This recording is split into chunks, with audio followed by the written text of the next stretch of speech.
Sadhguru, I wanted to know that when we are silent, still we feel that mind chattery, which always bothers us, and our thought always shifts back to past and future imaginations, which will not be any of output. How to get rid of it? A whole lot of thought about this thoughtlessness. Thoughtlessness, no mind, these kinds of terms have been propagated all over the place, and these terms have been badly misunderstood and made into all kinds of things, and people are striving how to stop my mind. It took millions of years of evolution to get a mind of this kind of capability,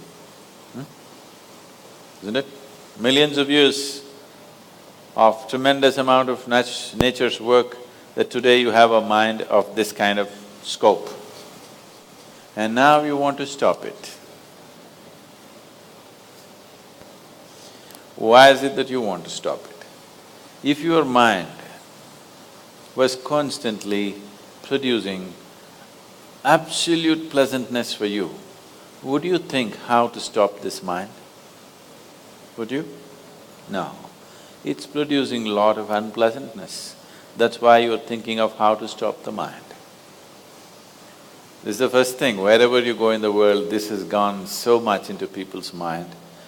If you tell them you meditate, they say, "But Sadhguru, I'm not able to stop my mind." I said, that will happen only after you stop your kidneys, liver, heart.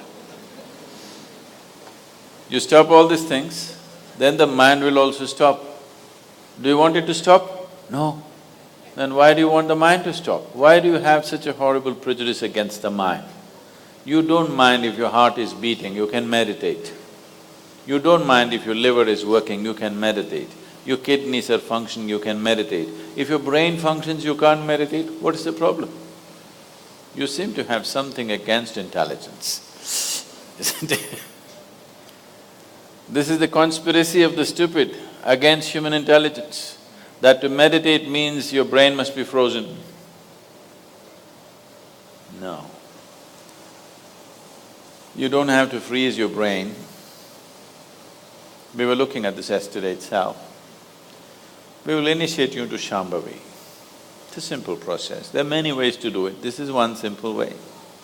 But it's a powerful process. If you sit here, you will see your body is here, your mind is somewhere, who you are is somewhere else. Once there is a space between you and the mind, then what the mind is not doing, what the mind is doing is not even an issue. It is like you're stuck in the traffic jam. You're struggling through the traffic. That's one experience. Suppose you're either standing on Chamundi Hill or you're floating in a hot air balloon and look down at all the traffic. Very peacefully, traffic. Why? There's a distance, isn't it? When you're in it, traffic is a different experience. From really high up there, sitting in a hot air balloon, you look down, you can't even hear the sounds. Looks wonderful, traffic, isn't it? Yes or no? Because there's a distance. So once there's a distance between you and your mind's activity, mind is not a problem. Mind is a miracle, it is not a problem. And anyway, if thoughts are going continuously, if you're having a mental diarrhea, obviously you ate some bad food, isn't it? Yes. If you're having a physical diarrhea, you ate some bad food, isn't it? If you're having a mental diarrhea, you are obviously consumed something wrong. What this wrong thing could be is, the moment you identify yourself with something that you're not, then you're finished. Your mind is a continuous runs. There is no other way.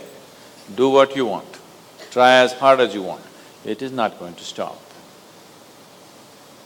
If you do not identify yourself with anything that you are not. You know how to be with everything, you know how to use everything, but you're not identified with it, then you will see if you sit here, simply mind will be like this. You want to use it, you can use it, otherwise it'll be like this. Right now your hands are like this, or you're holding it tied up because it'll go all over, is it? No. You can keep it like this.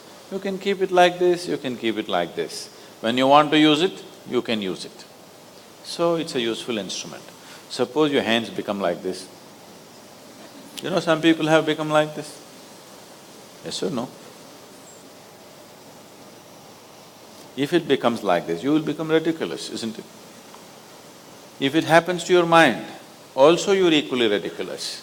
It is just that you are living in the comfort that nobody else can see it. But people can see it.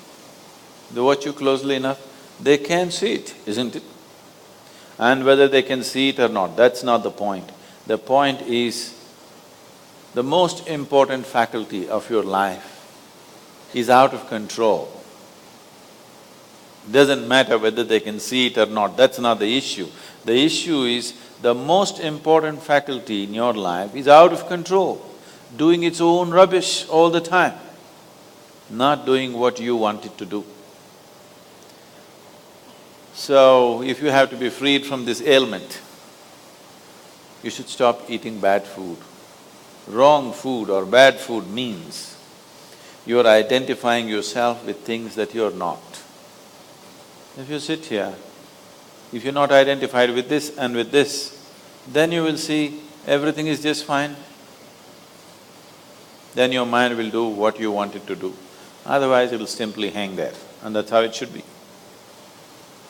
Mind should not be telling its own stories all the time. It should tell the story that you want it to tell, isn't it? Otherwise, it's quite a nuisance.